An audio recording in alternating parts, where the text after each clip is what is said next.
Thank you so much for jumping on this. Where are you calling from? From Chesterfield, England. Chesterfield. Great. So closest city, Sheffield, and then Manchester's not far, so up north. Great to meet you. Before we dive in, here's how the call will go.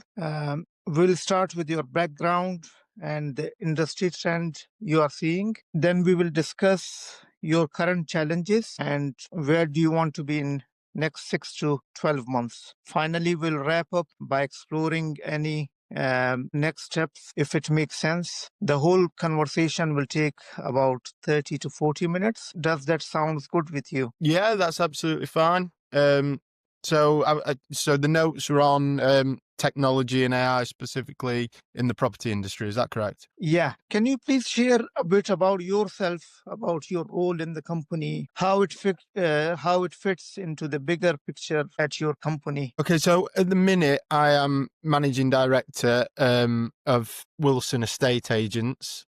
It's a family-owned business. It turns 80 next year in 2026.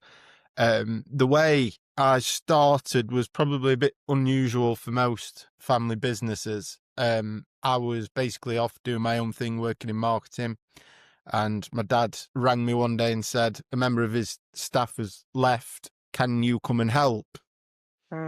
So I never used to take any time off my old job, so I had holiday days. So I thought, well, I'll take a holiday and go and work with him.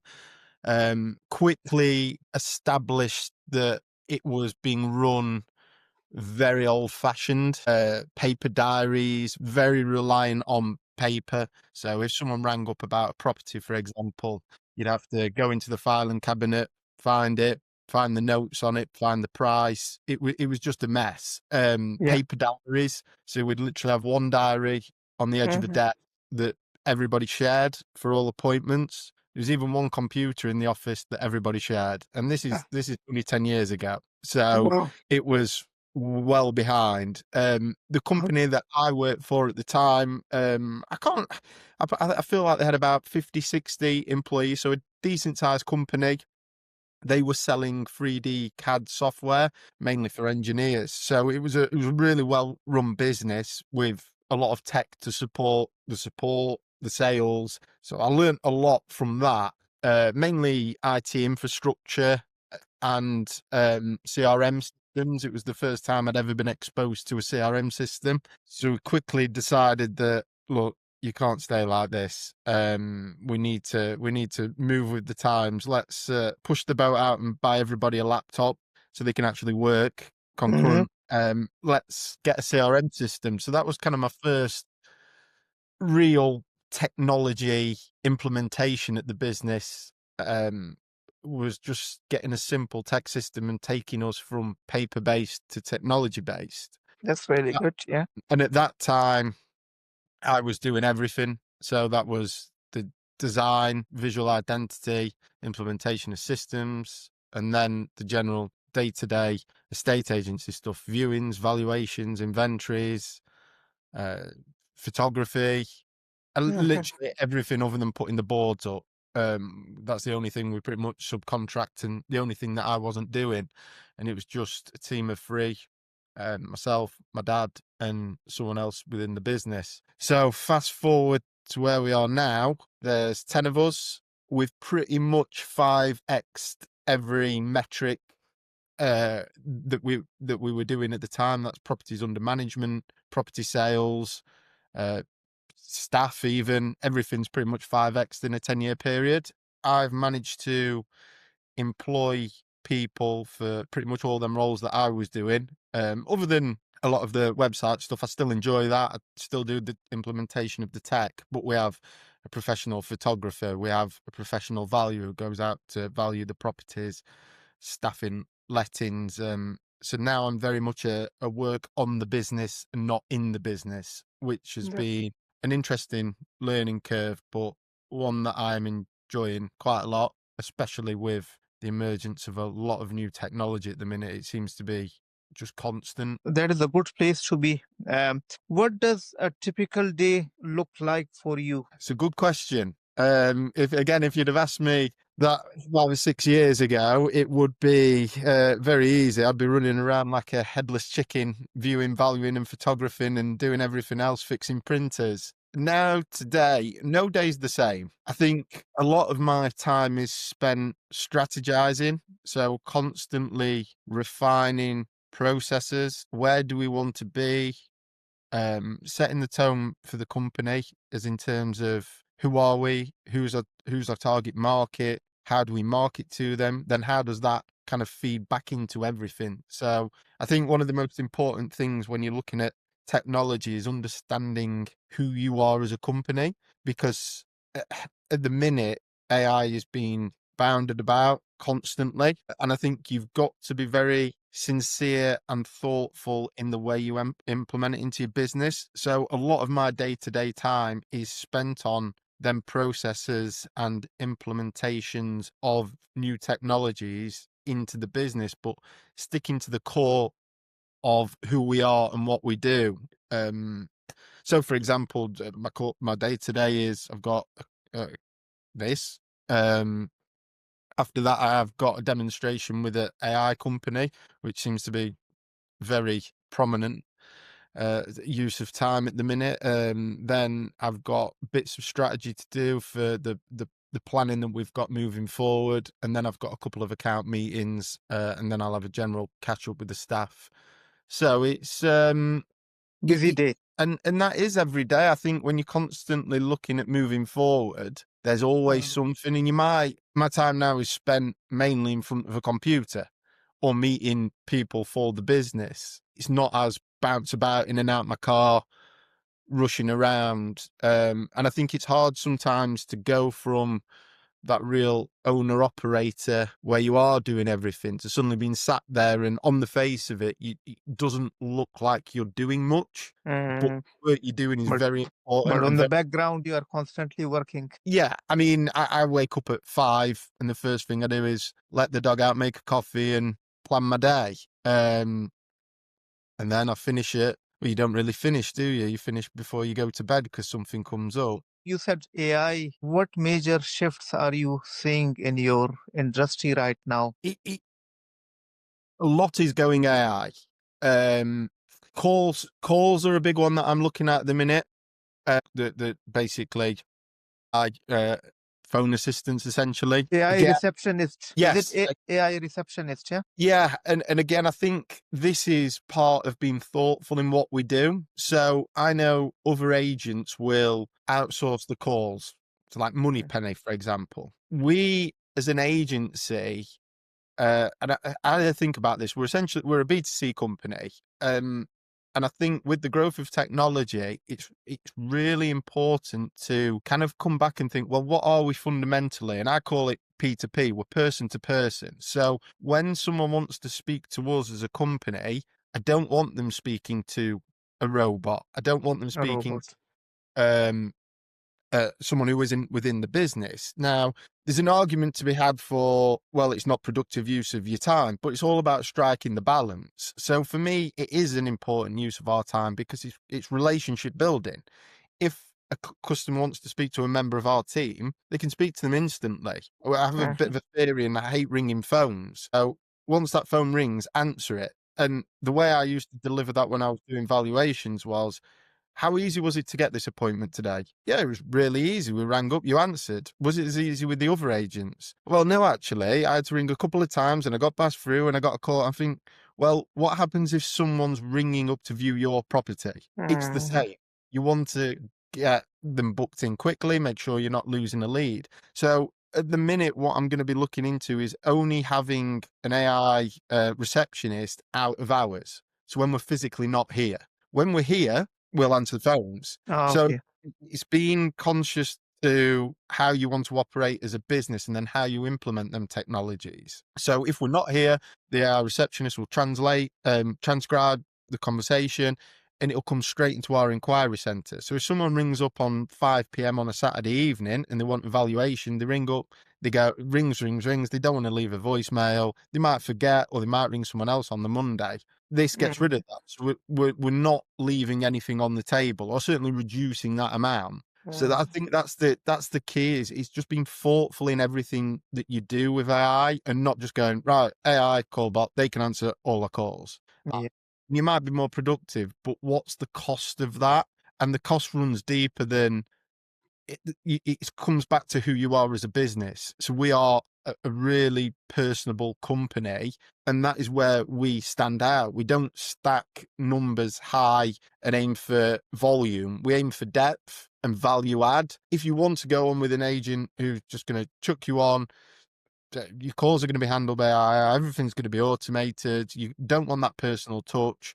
There's other agents that are more suitable for you, whereas Mhm. this is who we are. And kind of, again, back to the core of the business, one thing I always say is market to the customer you want. So everything we do, from our messaging and our sales literature and our sales pitches, comes back to, this is who we are. If that suits you, great, let's work together. If it doesn't, we're Yeah. probably not right for each other. And it is a very transactional relationship. It's two ways. It's someone's property, the biggest asset.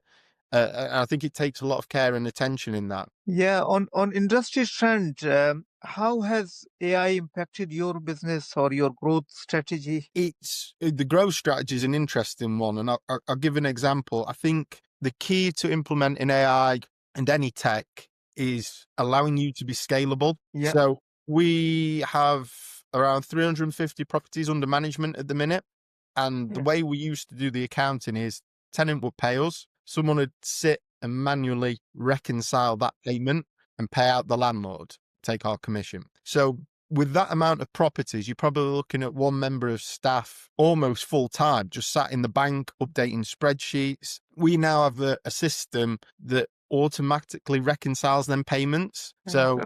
that that 8 hour day now takes 2 to 5 minutes. So what that does is, like you say, it's scalability. So my 5 to 10 year plan now is to grow the business, not with more locations, because we're kind of at a geographical constraint on where we are. So that allows us, if a business came for sale, we can buy that, which is what we did last year, and we could take on 100 more properties, for example, without the expense of having to employ someone else or it being a real operational strain on the business. So when you're buying these businesses in that are producing your recurring revenue, you can slip them in because your systems and processes are there. Yeah. So that's really the benefit in the tech and the AI, where it shouldn't take away from people's jobs. It should just realign your time. So, for example, we wouldn't then get rid of the person that did the banking. There's other areas in our business that need a human element. Now you can focus your attention on that part, which is ultimately revenue driving. So instead of being sat with your head in numbers and computers all day, well, what can you do to add value to the landlords? Can we go out and view more properties and take more properties on? So it's really to complement our processes and our people, not replace jobs. And I think that can be quite a common misconception a lot of the time. People think that AI is taking the job, but what is it currently working well for you, and what has been frustrating in your business? I think the only thing that frustrates me at the minute is the speed. I've got all these ideas on what I want technology to do, Hmm. and for the most part, it can do it, but I think we're just catching up. So I think we're still early in the phase of AI for a lot of communication things, whereas it's quite easy and quick to build a basic AI chatbot, for example. Hmm. But what I'm looking at doing is, okay, sends an automatic response, but where can we add value? So it's just waiting for that to catch up. Hmm. I think part of the problem we have with AI is and a lot of technology, it's kind of lowered the bar of customer service. If you think about, say, you buy an item of clothing or got something you need to return, it's very hard to speak to someone. It's all automated. Uh, Hmm. a lot of things. And I think that in a way is great, but it can also be uber frustrating. You want to speak to a person if you've got something that's complicated. You don't want to be filling out forms online. So I think where it kind of lowers the bar for communication there's an opportunity to increase your level of customer service. Um, an example of that would be when we book, Improving. uh, it's our end goal. So the one metric that I think is fundamental for us at the minute is our reviews. We kind of what we're doing is we're reverse engineering. So our outcome for any successful journey should be that 5-star positive review where the customer can't speak highly enough of you. So that's Mhm. the single metric that we're really focusing down. Every other metric's in hand. So when we look at our number of properties sold, number of take-ons, revenue, that's all very much under control.